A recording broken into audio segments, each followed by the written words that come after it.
Last week, we began our exploration of certainty and how our personal success is shaped and reshaped by how well we live and operate with it. We charted out the way iron sharpens iron and how to tap into feedback to enhance our perspective of certainty. There really is tremendous power in embracing feedback and cultivating a strong body, mind, spirit interconnectivity for how to operate with certainty. Today, I want to move down a different path on this topic, a footpath that usually starts out small and stays near the main path, and yet often leads us far away from our path on our journey to fulfill our goals and purpose.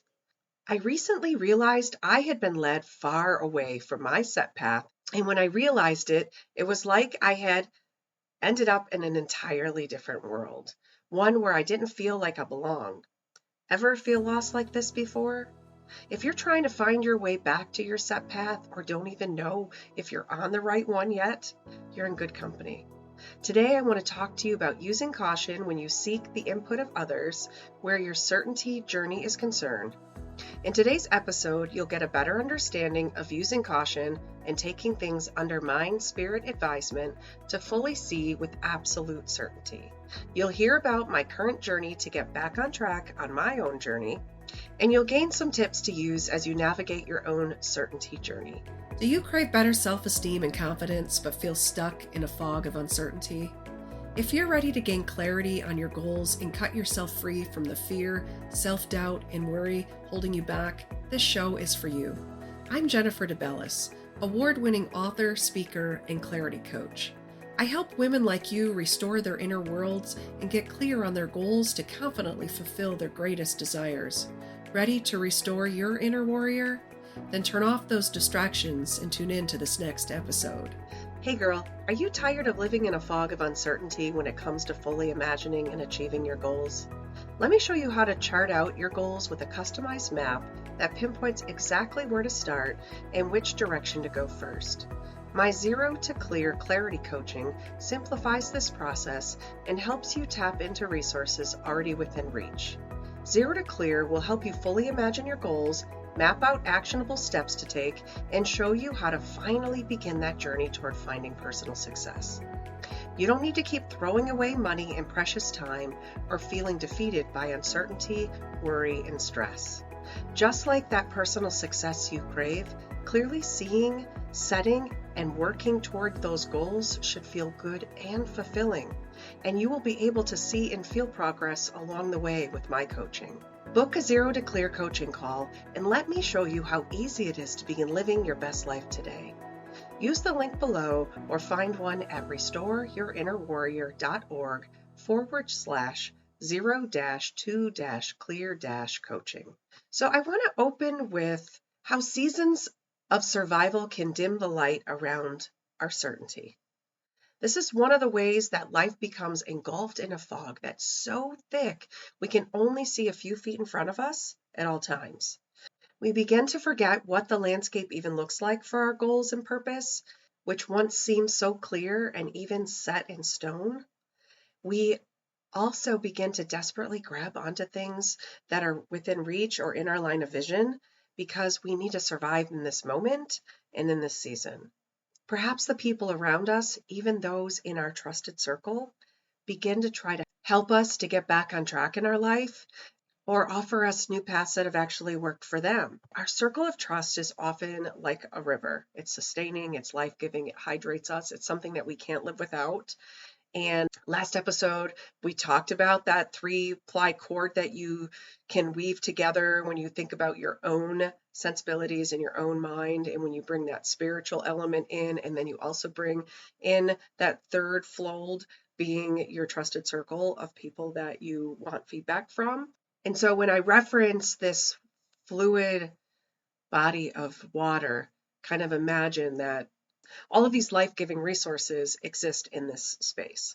So I don't want you to get the wrong impression of what I'm going to say, because last week I said, take that feedback, use it, let iron sharpen iron.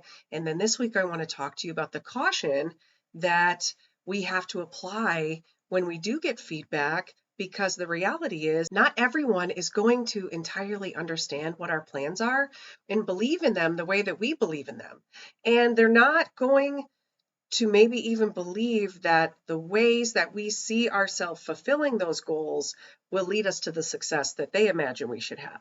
So I want to just caution there because I found myself trapped in this cycle, and I'm going to get into that in a couple minutes. But even good advice can be the wrong advice for you. And the thing is, doesn't matter if we're led astray on our path toward working toward our goals and finding personal success by, advice by someone else. So if we're led astray by someone else, or if we just wander too far on our own, either way, one day that fog will lift and we'll realize we're lost and we're really far off the beaten path. And if I just made you think about that saying, not all who wander are lost, you're in the right mindset right now. But I want to say to you that not all are permitted to wander off their destined path or entirely choose their own path to begin with. So let that sink in. I remember a few summers ago, I was really struggling with when I was first starting to sit down and kind of chart out my goals and then the actionable steps that I was going to take to fulfill these goals. And I was talking with some friends, and one of them said, God doesn't care what you do for a living. He doesn't care what you choose to do because you can do his work anywhere. And, so I let that kind of sink in, but I took it to heart and I didn't really kind of take it under advisement. And so then I started to make a couple of decisions that got me off track in that current season, which comes into play again when I get off track with the story I'm about to share with you. And when I realized when I moved through that experience of making some very hasty alterations to my plan and really opening myself up, is it allowed some uncertainty to come in and it got me off track. And so at that time in my life, God wasn't completely shutting all these doors for me, but he wasn't opening up opportunities. And then I started to internalize that and take it personal, like maybe I was doing something wrong, maybe I wasn't a good enough candidate, maybe I wasn't applying the right way. And it just forced me, drove me to try harder in these areas when I wasn't supposed to be trying there at all, because God had already made it clear to me and I had already agreed to certain things and I was getting off track. And so, of course, when you kind of get out of that and the fog starts to lift up and you can kind of see, like, where am I? I'm not supposed to be here. This isn't what was on the plan. I know sometimes plans take a different course, and that's not what I'm talking about at all here. I'm talking about getting off the course, and then you're not even arriving at the right end goals.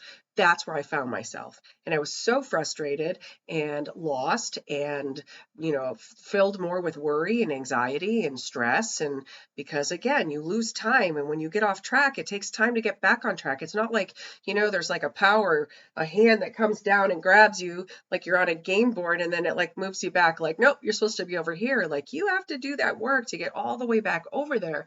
The farther you get off track, the farther you have to come back to get on track. And even if you're finding like a side path or whatever, you still have to get back to that place that's leading you toward the destination that is going to deliver your goals, and your personal success is waiting for you there. So as I was working through this experience and just kind of really frustrated with spinning my wheels and not getting anywhere, I learned that I am one of those latter people, that I am a person who has a very particular call, a very particular purpose, and I'm very certain about it. I have 100% certainty about certain things. I might not know exactly every single step that I have to take to get there, but I do know with 100% certainty what my end goals are and what that purpose is. And I started to recall, like, okay, you are one of those people who isn't necessarily permitted. We can think about all the like historical stories, you think about like anecdotes and folklore and biblical texts, and where you have all these different characters that their whole all of their attempts are thwarted. I think about like Jonah. Like, I'm not trying to compare my experience with Jonah because I'm not being rebellious. I'm not saying, oh, I will not do what you're calling me to do. I reject this mission. I just don't really know what some of those inner steps are, and or what those inner steps were supposed to be. And we find ourselves getting stuck in survival mode. And so sometimes we're like, well, I have to eat, I have to provide for my family. And so we compromise and we make other decisions in that moment. But, survival has a way of kind of like getting us stuck.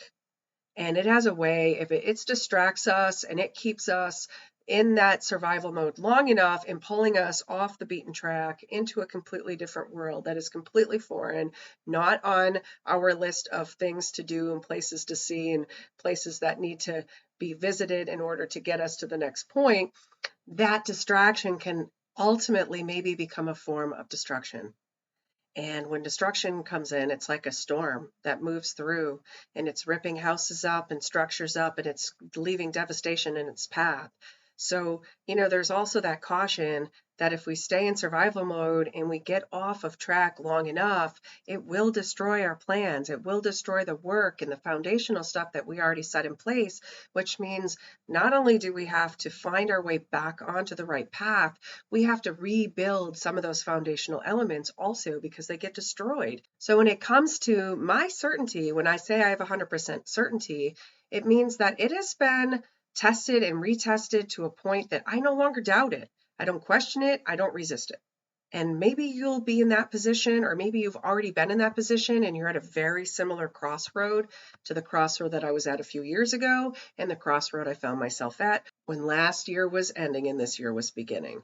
My clarity and confidence in my future outcomes are deeply rooted in my certainty about the path I'm supposed to be on and where it ultimately leads. So I want to emphasize that. So I'll give you a little backstory about what happened a few years ago. After this conversation with this individual, I was arguing with God. You ever find yourself doing that? Where I was kind of in meditation and prayer, and I started arguing with God, one of those like, what do you want from me moments? And I felt really trapped where I was. I was adjunct teaching at the college level, and there was like no room for advancement. I was getting passed over when I internally for different positions, so I wasn't advancing, and I was, year after year after year taking this very underpaid, it's exploitive kind of work. And, they dangle that carrot. Well, if you keep putting in the time and the hard work, we'll consider you for these full-time tenure positions when they come available. So I was being passed over for the internal jobs, and I wasn't getting anywhere in the interview process. I wasn't making it to the next round for a really long time with full-time opportunities at other institutions. And then I started getting those interviews, but then they weren't going anywhere. And I was getting really frustrated. I was putting a lot of time into this job hunt. I was putting a lot of time for a decade. So it's a long time to be investing because I knew I was called to teach. And so I was putting the time in, even though I've known for a very long time that I was very aware in my spirit that the type of teaching that I was ultimately going to be fulfilling was going to be in a very non-traditional sense. So it's not shocking that now I'm doing some of the things that I'm doing, like getting back to life coaching and speaking and doing a podcast where I am still utilizing that teaching, but in a completely non-conventional way. I'm not in a traditional classroom. And I love this model. I love this setup, but for a really long time, because it's like that's where you can have and develop a sustainable income if you get full-time work. And so I got caught in that cycle. And one day I was really frustrated because I had gotten passed over. I made it I was making it to the second and the third round of interviews, and 3 different times. So 3 different institutions were looking at me in this very small amount of time. And I was really getting excited because I was like, wow, this is a really big deal because I've not made it this far. And here I have made it this far in 3 different institutions. And I was highly qualified for these positions. Like some of them are super niche, and I had all the niche. You could check all the boxes off, but I wasn't hitting certain demographics and I was getting passed over by that. And so I was even getting frustrated because I'm like, I am not being fully considered for these positions, even though I may be the most qualified person for it because I don't check all the boxes on the list. And so that was further frustrating me because that makes you feel deficient in another way, even though you know it's not you. It's not personal, it's not you, but it's very personal to you when you're trying to get that full-time job. And so here I am in this moment where I'm thinking, even if I'm not ultimately supposed to be in this, teaching in this capacity, for this season, I could be teaching this capacity. I'm already teaching as an adjunct at this capacity and making like a quarter to a fifth of what some of my colleges at the entry level of full-time work were making. So you can just do the math. I was making a considerable amount less for the same amount of work, sometimes more work, because adjuncts have a whole different thing that they have to do to keep getting called back. It's a contract term to term. So there's a lot more coursework in the classroom that you're doing with students, and there's a lot more student assessment that you're doing to try to make sure like you're giving your students more than enough value in that institution, more than enough value for your contributions. And it's a really ugly place to be in. And so here I was trapped in that place, getting resentful that why should I be stuck getting paid so much less, living below the poverty line with my teaching income, and having to teach like 6 classes at 3 different institutions, which at this point then is more than my colleagues at the different institutions are teaching full time. And I still am making a fraction of the amount of money that they're making. Why can't I have a full-time job? So this is the conversation I'm having with God. Even if it's on my end game, why can't I have a full-time job? I'm stuck in teaching and I'm having this conversation. I'm going round and round. And all of the sudden, I'm like, okay, I know. And I'm rolling my eyes at God. I know. I need to close the door so you can open up new doors. And the voice inside my head goes, no, Jennifer, I need you to get out of the room and then close the door so I can open up new doors for you. You keep closing yourself in this room. You keep accepting adjunct offers, which is contractual. So you're bound to that. You're making an agreement. What's bound in earth is bound in heaven. You're making an agreement. I can't help you out of that. So stop accepting the offers. Stop making yourself available to this part-time work. Get out of the room and close the door. And it was like one of those moments where I was like, okay, your metaphors are clearly better than my metaphors. And so at that time, my freelance work and, my ghostwriting and developmental editing was going really well. And I was like, just focus on this right now. Figure out, I was still in the early stages of figure out how you want to get back into this non-traditional teaching and speaking and coaching. And so I was doing that, and I was still, making money in my little side hustle or my main hustle at this point. And so I entered into this new season where I was figuring some things out and having to do some of the things that I work with my coaching students on, which is like really break down those micro steps, those actionable steps that you have to take. It's not good enough to have a plan. You have to know what you need to do in that plan. You have to know what resources you need. Some of them you have, some of them you need to acquire. You have to get the right support networks in place and all of these things. And every single leg of the journey has a plan.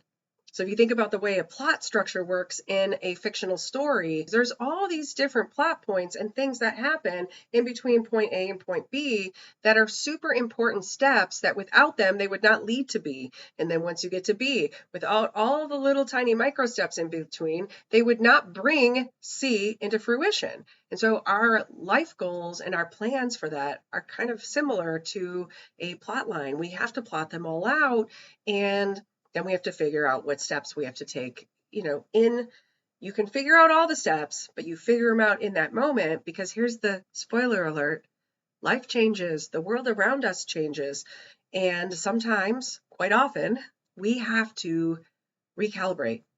We get to point B and then we realize, oh, like it's a different world right now, or I'm a different person right now.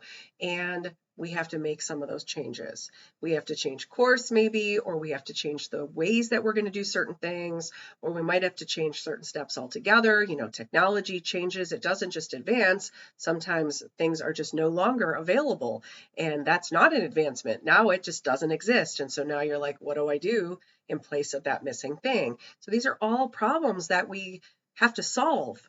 So they're not, they're not going to destroy us. We just have to solve these things, and we have to be prepared every time we get to a new leg of the journey to kind of like fuel up and look at the map again and figure out, is that road still there? Is there a detour? A lot of detours in life. And so we have to then be like, okay, here's the detour. What did we say we would do if we came into an obstacle? Planning also has, what happens if it doesn't go exactly the way we envision it? What is the other plan? And so all these things have to come into play. And then there's also going to be seasons, which I was experiencing at this point, where I could not force open doors that God wasn't opening. So that was happening back a few years ago, and I was trying to put these plans in motion and really figure out, like, how do I want to tackle this? How do I want to go about this? And then it came into play again at the new year, this year. And I found myself repeat. It was like deja vu. Okay, here we are again, having to remind ourselves that, God, yes, those doors will open for us. And sometimes he is not going to allow anybody to open the door, and there's not going to be a window to open either. Can't break in through the window. And so I found myself back then, and even at the beginning of this year, in that kind of mode. But for me, yeah, we'll use the door analogy, but it really for me felt like it was paths. So it was like I'm walking it out. I'm walking it out. I'm out there in a wilderness. I'm on a path. And for a little bit of time, I found myself with my machete, and there wasn't really even a footpath there, and I'm cutting my own path. And that's a really dangerous place to be at. When you get so far off the beaten path that the footpaths start to kind of like get so narrow that they don't exist, and you're like, well, now what? In order to keep going forward, I got to forge my own path. And yeah, sometimes we are pathfinders and we have to do things that no one has quite done, or a path that no one has quite taken. But really, for the sake of what I'm trying to talk to you about today, I'm talking about staying on the path, staying on course. Like, the course, and even if you have to take a detour, you can't completely reinvent the whole entire path, because what happens is you will end up, like I said, hitting those places where you got to pull out the machete and you're cutting a path for yourself. But you also will hit places where there is a big wall in front of you. There is a block wall, a mountain, and it's not the kind of mountain that you can climb. It's not even the kind of mountain that you could go around. It is just a block, and you can't even see the sunlight. You just look up, you're in full shade, and you're like, how the heck did I just hit a block wall in the middle of the wilderness? It's a dead end. And then you start saying, okay, well, let me go back to what was comfortable, what was familiar, which is what I did in the fall. I said, I'm starving. I need to make money. Some of my freelance was starting to slow down, and I'm like, I need to make money. And I said, all right, let me see what my options are. And then like 2 days after I have this conversation, I get an offer for 2 classes. So I go back to adjuncting after I already got out of the room and shut the door. So now I go back to adjuncting, and I'm working with this business startup. I'm working with coaches. I have to kind of put that on hold because the teaching just takes up your whole entire life. And I'm teaching these classes. I'm falling behind in my homework, which means I'm falling behind in my plans for what I'm trying to set up for achieving my goals and that end destination. And I feel myself super frustrated. I'm also working on my PhD. I didn't even touch it. I did not touch that at all. And I'm like, oh my God, I'm not doing all the things that I've committed to doing. And now I've taken on this commitment, and my students are relying on me. So I have to finish, and I have to finish strong. So I have to show up for them every day and be there like I said I was going to be there for them. And so the fall was super. I just felt like a hot mess the whole entire time. And so maybe people couldn't see how a wreck I was on the inside, but I felt very defeated. I could feel myself going farther and farther and farther away from the path of certainty that I knew and had worked so hard at setting up and planning out. And I'm like, I am willingly going to my own slaughter. I signed up for this. And that was also starting to frustrate me, because I was like, you can't blame anybody but yourself because you got yourself into this mess. Last spring, I also had a near-death experience to where my health was really, really bad. So right after I get all these plans in order and I start like, okay, I'm going to start working toward this first leg of the journey, I get super, super sick. I almost die. And then I spend months, the whole entire summer, trying to get my health back, trying to start this podcast and just trying to keep my life matters in order. And, that was a lot in itself. And then now I come to the fall, and on top of that, I'm still trying to work on getting my health back to 100%. And now I'm teaching. And it just felt super defeating. I could feel myself getting farther and farther off the path. And it really led me into this foggy, foggy place where then uncertainty started to creep in. And that's how it happens.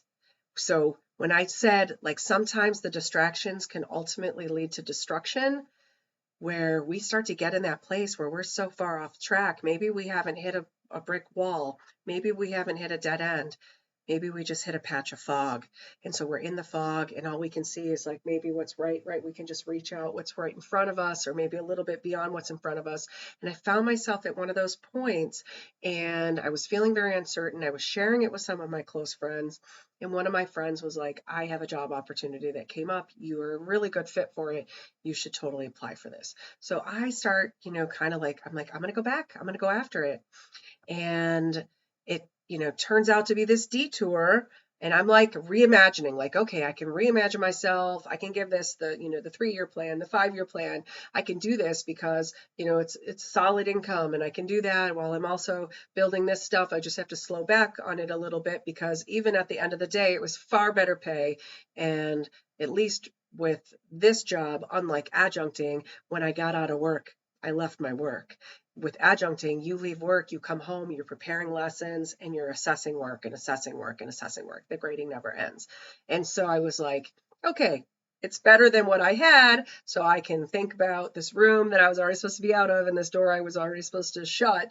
I'm back stuck in it, and I'm in this fog, and now I'm like, okay, I can take this other opportunity. And so I get offered the job, and all of a sudden, like in the matter of a day, 2 days, the offer is kind of like rescinded. It's kind of like this very like, oh, we still want to talk to you a little bit more. There's people who still want to talk to you.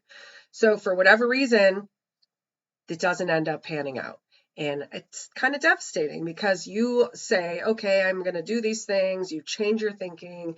And at this particular time, I also started spending time, which is a huge distraction, trying to learn some of the software and some of the things that were going to be required of me with this job. So a huge distraction. I spent a few weeks. I spent like 3 weeks trying to learn this, this particular software suite package, and trying to get good at it. And I was using it in ways that it benefited me. So I'm not going to say like everything was a waste, but it just was like, I didn't need to be spending that time, especially at that moment. And here I was in this fog, and I just felt like I was sinking in quicksand, and I'm in this fog and I'm getting farther and farther off track. And then my other real plans and real goals are just totally getting destroyed. And I still feel like I'm just trapped in that survival mode. So it was just a really foggy time. It's just a really frustrating and kind of scary place to be at. And so here I found myself in this foggy place, and the uncertainty was just starting to creep in. So this new fog that came in at this point, after I had wandered off the path, it had me second guessing everything. So all this stuff that I was 100% certain on, or I had really strong certainty on, all of a sudden I was second guessing these things. And that just started to affect every area of my life. So I went kind of through the holidays and into the new year, struggling through that, where it was like, okay, I still am very certain about my end goals, but there's a lot of uncertainty going on right here, right now. And when that fog finally lifted and the sting of shock wore off, something became very clear to me. I'd neglected to take each opportunity and the feedback of others under advisement. I'd skipped the process and took everything to heart and then straight to action. Sound familiar? So that's a really dangerous trap that we can fall into when we're in that survival mode and it's some kind of opportunity, almost like too good to be true, like, oh, my savior's coming right now. Like this is going to save me. This is going to make everything good right now. And it's a really easy trap to fall into because we want to get out of survival mode. Nobody wants to stay in survival mode. And so that part where you have to take it into advisement and not just take it straight to heart and then put it right into practice, I had just totally skipped my own advice. And then I got to this point where I'm coming out of the fog and that kind of sting of shock is wearing off, that I had to remind myself there are so much of life is about trial and error, finding our way and testing those spirits, and forgiving ourselves and others, including God, along the way. And so I had this opportunity where I was like, okay, I'm going to start this new year circling back to my goals and plans that were in place at the start of last year. And then I'm also going to bring this new goal in, which was to repair any uncertainty that had crept in over the past year. So even though when I reached the end of the year and I started this new year, I felt like I was stuck deeper in the wilderness of my survival, I set out to approach things in my life, first of all, with gratitude. That was the one thing. And maybe that spirit of gratitude was something I was kind of like carrying like out of the Thanksgiving and Christmas season, where we're kind of cognizant of what are we thankful for? What are we grateful for? But there's power in that and in operating in that kind of spirit of gratitude all year. Why do we just save it for just these certain seasons of time? We should be operating with gratitude because it shifts our focus on what is working in our life and what exists already. And it's a powerful emotional fuel that gets us through so much stuff. And it keeps us from becoming really negative and pessimistic and always like, oh, life sucks, nothing's going for me, because we're not doing the butterfly and rainbows thing. That's totally different. It's not what I'm proposing here, but we're looking at authentic things that we are grateful for already at work in our lives, already existing in our world. And it shifts our focus, and then it keeps us looking for that, and it has some really interesting effects. So try to implement that more in your weekly self-love act. I also leaned into my spiritual life. I was being more intentional about meditation and prayer, and then I asked for and received perfect peace, but also this present moment clarity. Sometimes we forget to meditate on that. So just like we need to plan out the steps for this leg right now, we also need to be thinking about how clarity and certainty are not just one thing. It's not just like, okay, we have an end goal and that's it.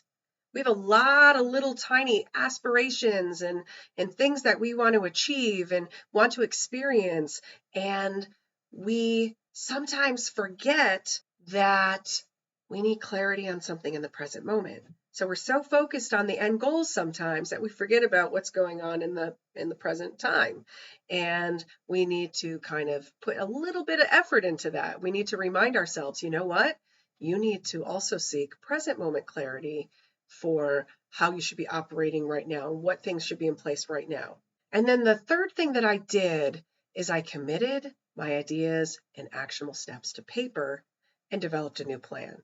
So sometimes you're going to find yourself where you get off the beaten path, and now I can't just get back on path. I can't just pick myself up, put myself back over on the right path. No one's doing it for me either. So now I have to come up with some new plans to integrate into the existing plan that I already had, and some of those plan steps don't make sense anymore. So I had to reimagine that, and I took my own advice and I committed it to the page. So I started doing that, where I was journaling, brainstorming, making vision boards, putting plans out, making notes of things that I needed to look at to even be able to know what plans and steps to take, taking inventory on what types of resources I have, writing down different strategies, plan A, plan B kind of stuff. I committed it all to paper.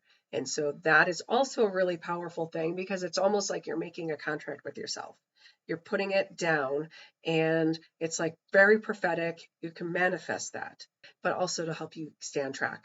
Things aren't just going to happen in life. We have to also be an active participant in our life to achieve that personal success and to fulfill our goals.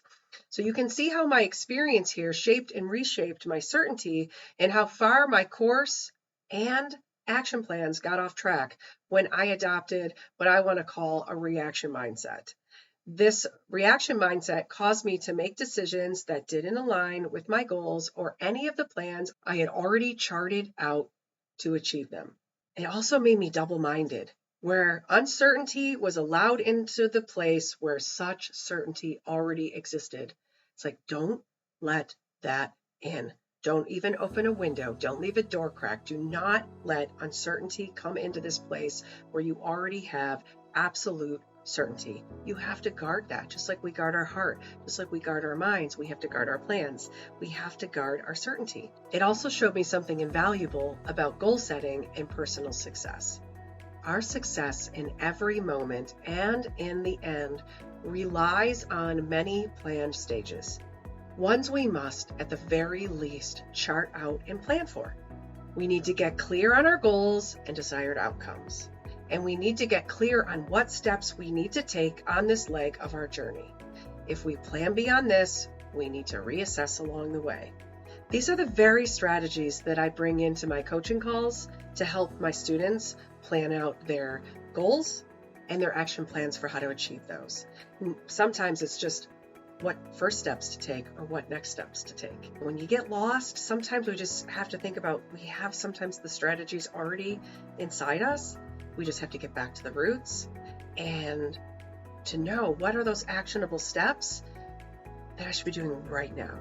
So if you are in that same season where you have gotten off the path or you're just not really sure what path you're supposed to be on, I just encourage you to kind of take an inventory here and be really thinking about it. And if you're ready to go to the next level, I would love to partner with you and help you go from this place of zero clarity to full clarity about what your goals are and about what first steps or next steps you need to take in order to achieve them. Well, girl, I hope you enjoyed today's episode. If so, follow my channel and share it with friends who also want to restore their self-worth and confidence. And if you're ready to get clarity and big picture vision on your goals, consider booking a one-on-one coaching session with me.